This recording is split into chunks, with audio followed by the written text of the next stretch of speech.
Patuloy po ang pagbaba ng mga bagong kaso ng dengue sa bansa. Ayon po yan sa Department of Health. Mula Marso 16 hanggang 29, nakapagtala po ng 9,289 na bagong kaso.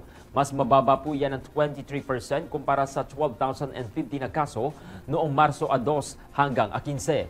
Ayon naman sa DOH, epektibo ang pinaigting na vector control at kampanya ng taob, taktak, tuyo, takip. Sa kabila po ng pagbaba ng mga bagong kaso, umakyat po sa 95,262 ang kabuang kaso ng dengue mula Enero hanggang Abril 2025. Mas mataas po yan ng 75% kumpara sa parehong panahon noong 2024. Nananatili naman sa 0.36% ang case fatality rate dahil po yan sa maagang pagkonsulta at mabilis na aksyon ng mga ospital sa pamamagitan ng dengue fast lanes. Muling pinalalahanan naman ng DOH ang publiko sa ipagpatuloy ang alas 4 kontra mosquito at gumamit ng proteksyon gaya na lamang ng insect repellent at kulambo.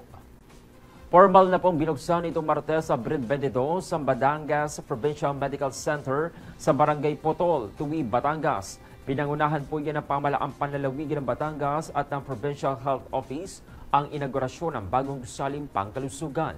Tampok po sa seremonya ang opisyal na pagsisimula ng operasyon ng Outpatient Department na magbibigay ng serbisyong gaya na lamang ng X-ray, ECG, laboratory tests at outpatient consultation sa ilalim po yung i-konsulta ng PhilHealth. Ang DPMC ay bahagi po yan ng layunin na lalawigan na mapalawak ang access sa dekalidad na serbisyong medical alinsunod po yan sa Universal Healthcare Law.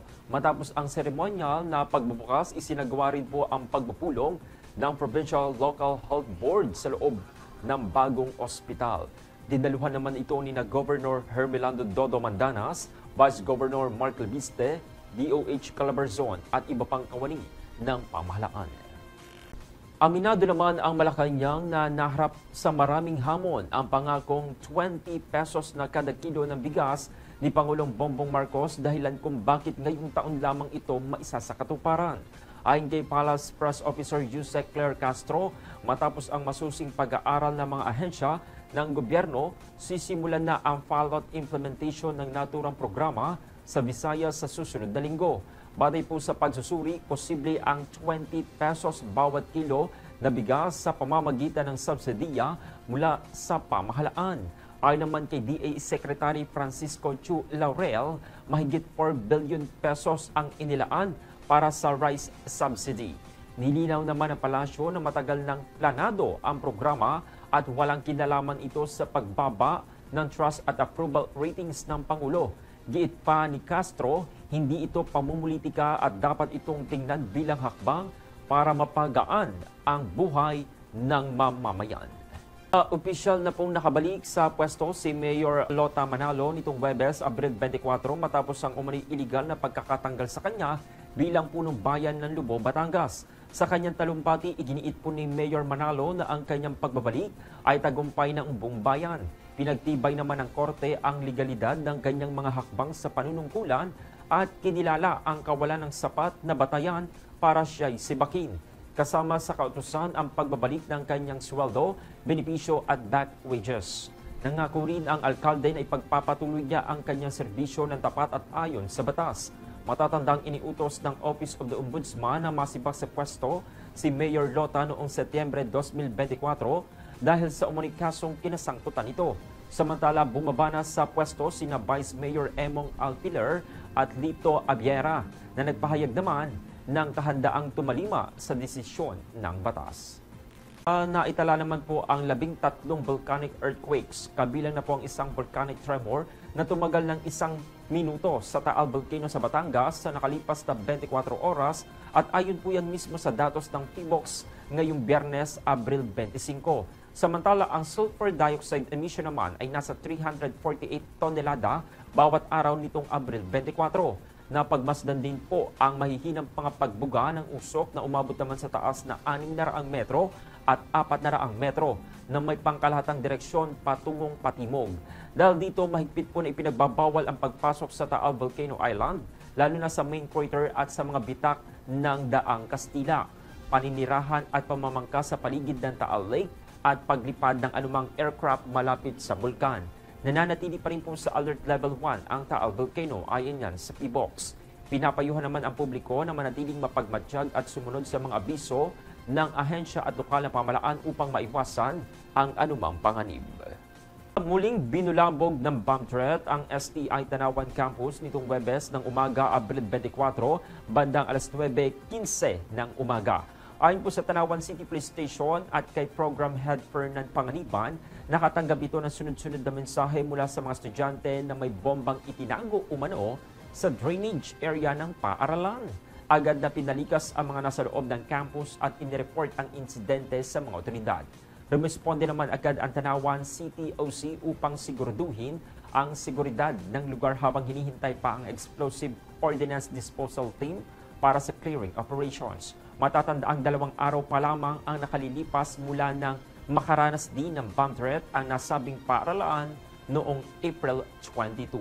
Patuloy naman ang investigasyon sa naturang insidente. Ibinunyag naman sa pagdinig ng Senado na kinontrata umano ng Chinese Embassy sa Pilipinas ang PR firm na Infinitus Marketing Solutions upang kumuha ng local trolls o keyboard warriors para magpakalat ng maling impormasyon o fake news sa social media. Ayon kay Senator Francis Tolentino, chairperson ng Senate Special Committee on Philippine Maritime and Admiralty Zones, hindi umano tunay na netizens o profile ang ilan sa mga aktibong pro-China accounts sa Facebook. Batay po sa dokumentong isinumiti sa Senado, nagbayad ang Embahada ng China ng 930,000 pesos noong 2023 sa naturang kumpanya. Layunin umano ng kontrata ang siraan ng mga opisyal ng gobyerno. Kada buwan ay nagsusumiti umano ng report ang kumpanya sa Embahada na nagsasaad ng aktibidad ng daang-daang peking account na nagpapanggap na mga ordinaryong Pilipino. Samantala, wala pang nilalabas na pahayag ang naturang kumpanya ukol sa kanilang kinasasangkutan. Asahan po ang mga pag-ulan at matinding init ng panahon ngayong Biyernes, Abril 25, dahil po yan sa umiiral na epekto ng Intertropical Convergence Zone or ITCZ at easterlies sa bansa ayon po yan mismo sa Pag-asa.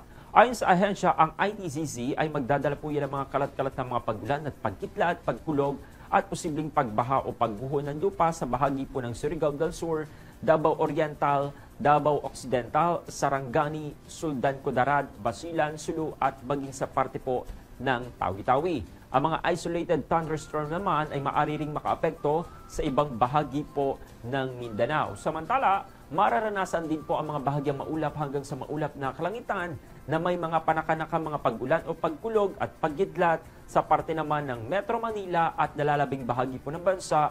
Bunsod pa rin po yan ang umiiral na easterlies. Bukod sa ulan, nagbabala rin po ang Pag-asa sa heat index na nasa danger level sa 26 na lugar sa bansa ngayong araw. Naitala po ang pinakamataas na heat index sa 45 degrees Celsius sa Dagupan City sa Pangasinan, habang nasa 44 degrees Celsius naman sa Iba, Zambales, Ambulong, Tanawan City, Batangas, Coron, Palawan at Panglao International Airport sa Bohol. Ayon naman po sa Pag-asa, ang heat index sa pagitan po ng 42 degrees Celsius hanggang 51 degrees Celsius ay mapanganib sa kalusugan at maaring magdulot po yan ng heat cramp, heat stress at heat exhaustion.